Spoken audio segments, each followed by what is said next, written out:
Bonjour à tous, c'est Xavier. On se retrouve aujourd'hui pour une nouvelle vidéo. Aujourd'hui, je vais vous parler du SEO, de l'IA et du GEO de Google, uniquement de Google, pas toujours de ChatGPT. Je vais vraiment vous parler de Google.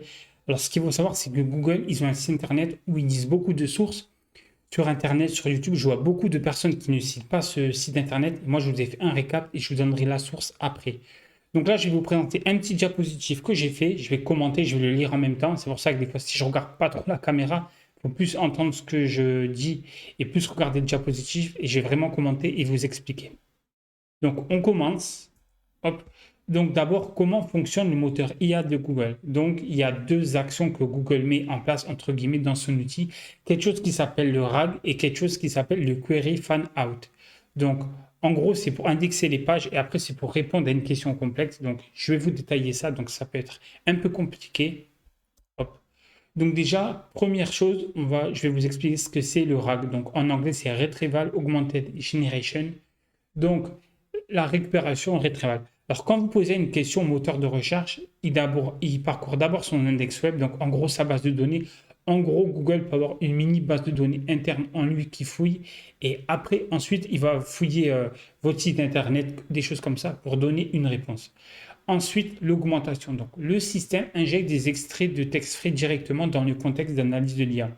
Donc là, il prend des textes frais indirectement, il voit avec ce qu'il a pioché dans l'IA, voir ce qui est pertinent pour lui, et il le voit vraiment, si c'est vrai, si c'est bien pour lui, et qu'il pense que c'est une bonne réponse à vous donner, il va la prendre. Et ensuite, la génération, donc l'IA rédige une réponse fluide qui synthétise ses extraits tout en ajoutant des liens cliquables vers la source qu'elle vient d'utiliser. En gros, donc quand il vous donne le résumé, l'IA, il essaie vraiment de faire ça vraiment propre.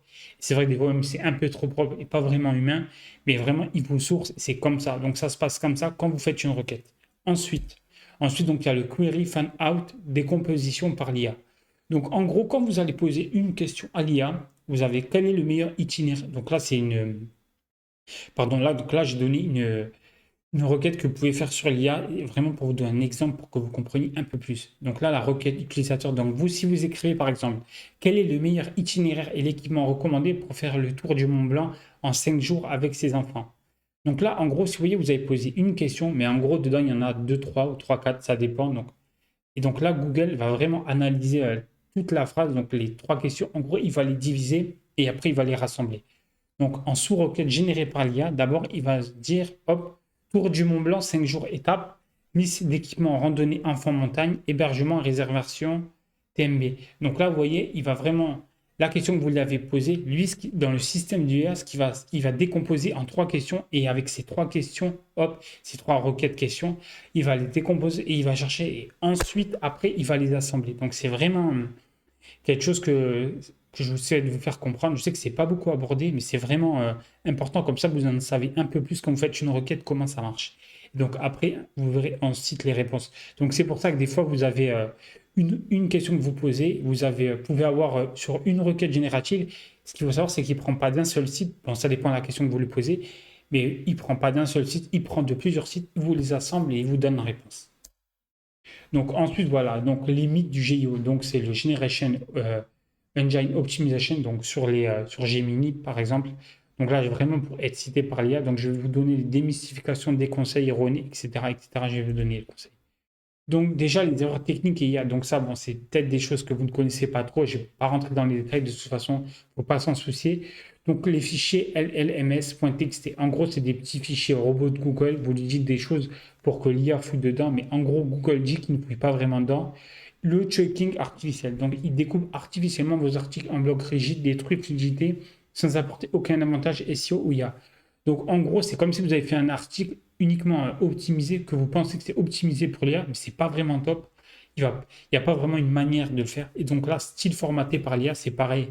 Donc vous rédigez dans un site impersonnel, donc voilà, des choses pas vraiment humaines. Donc ça, c'est vraiment pour vous dire, souvent vous voyez des choses comme ça, on vous dit le fichier LLMS, soit qu'il y a une manière de formater votre article en version IA pour que l'IA le cite, mais c'est pas du tout ça. Google dit que ce n'est pas bien, donc voilà. Et là, maintenant, je vais vous montrer. Donc, signaux et schémas markup, donc vos schémas. Donc là, je vais vous donner un principe et un résultat.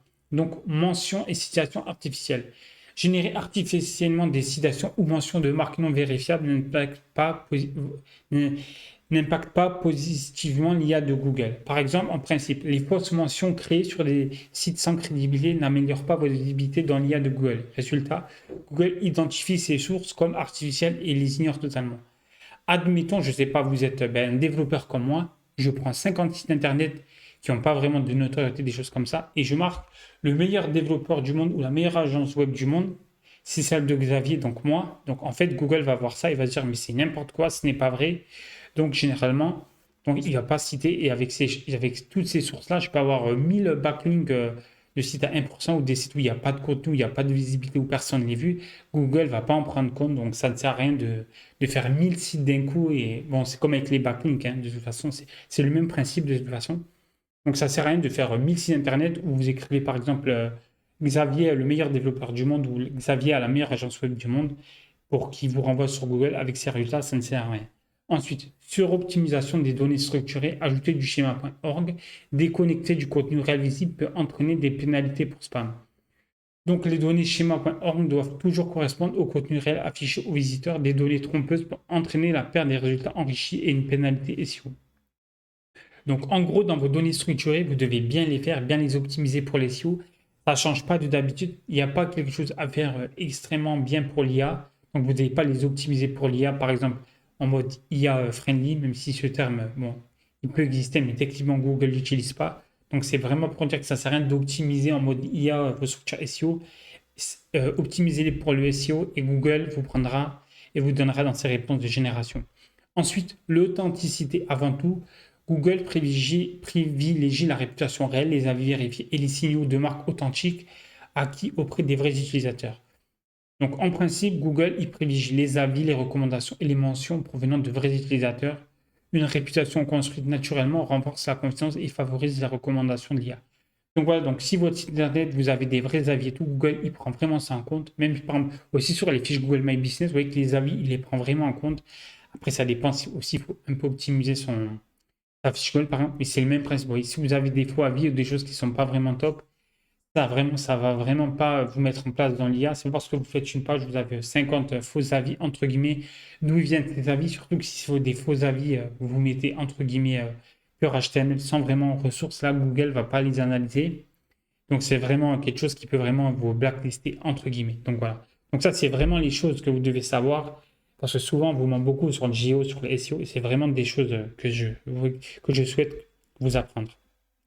Ensuite, la stratégie People First. Donc, créer pour les humains. Donc, valeur ajoutée unique. Proposer des analyses originales, des enquêtes terrain et des retours d'expérience impossibles à synthétiser à partir d'existants. Éviter le contenu générique. Le contenu automatisé sans valeur ajoutée propre et dévalorisé par les systèmes d'évaluation de Google. Et là, c'est peut-être un terme que vous avez peut-être entendu ou ça sera peut-être la première fois, c'est l'EAT. Donc, mettez en avant l'expérience, l'expertise, l'autorité, la confiance des auteurs réels. En gros, ça, l'EAT, c'est bon, c'est pour le SEO, hein, voilà, c'est pour ça. Donc, en gros, il faut vraiment que votre site soit une bonne ressource. C'est pour ça qu'on fait des backlinks, des choses comme ça, des backlinks, des articles de blog, des liens internes, des choses comme ça.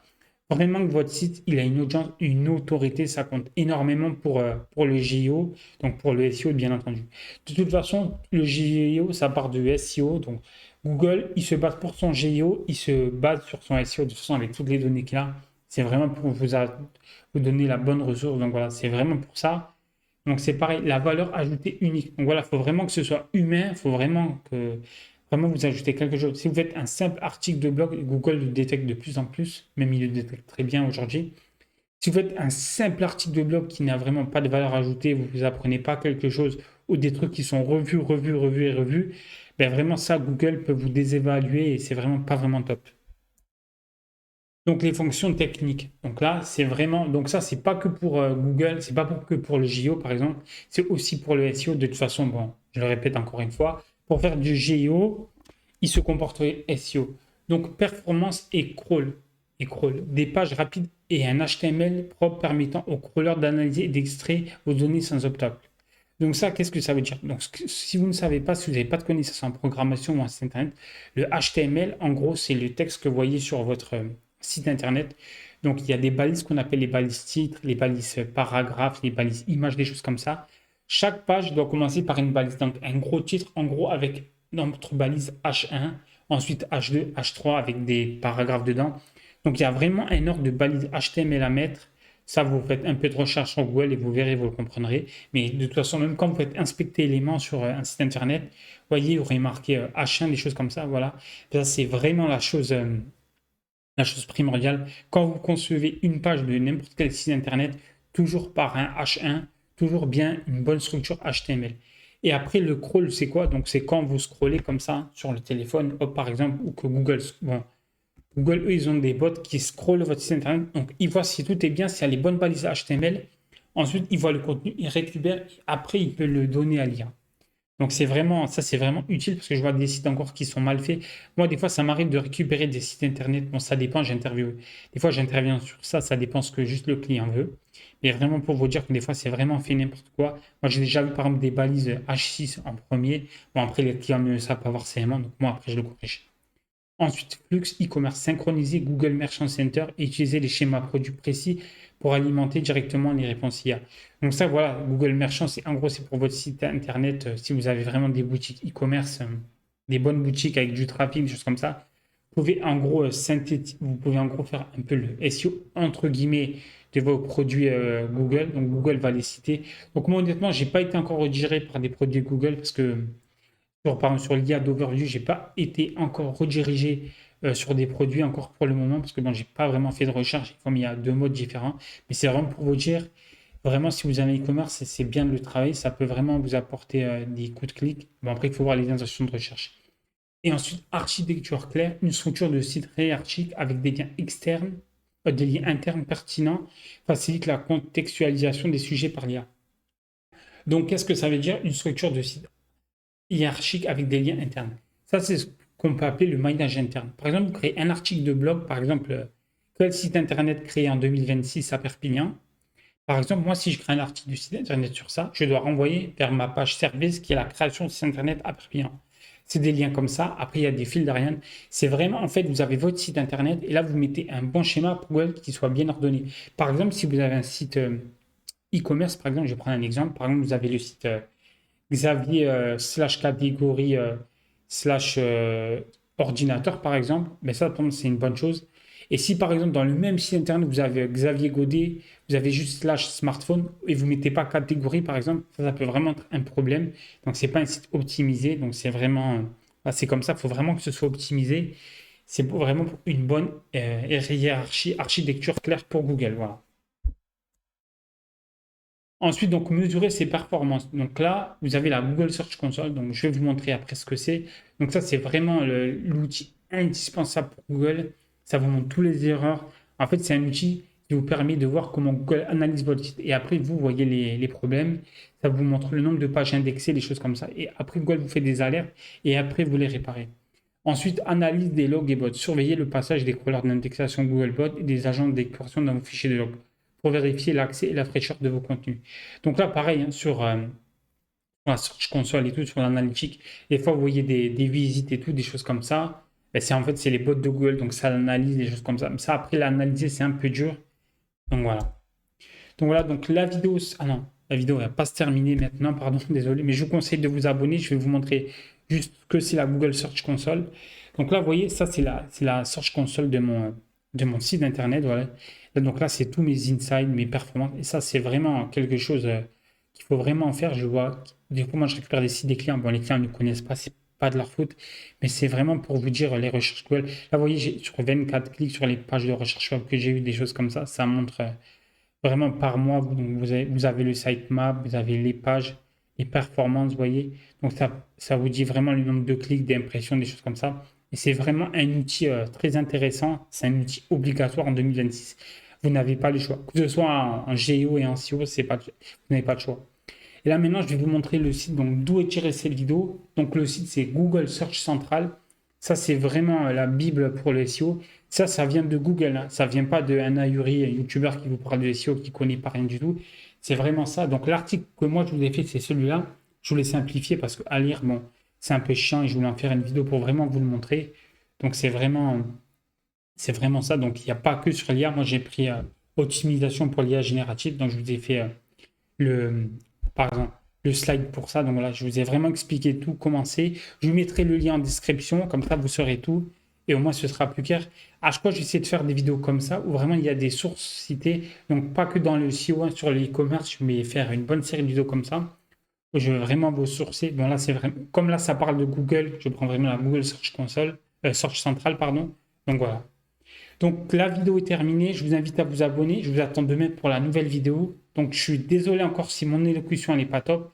Avec le slide, je pense quand même que vous avez assez compris, je pense que c'est un peu plus digeste. Bon, c'est vrai que je parle vite quand même. Là, je viens de m'en rendre compte, mais voilà, donc je vous attends demain pour la nouvelle vidéo. Je vous invite à vous abonner. Au revoir et merci à vous.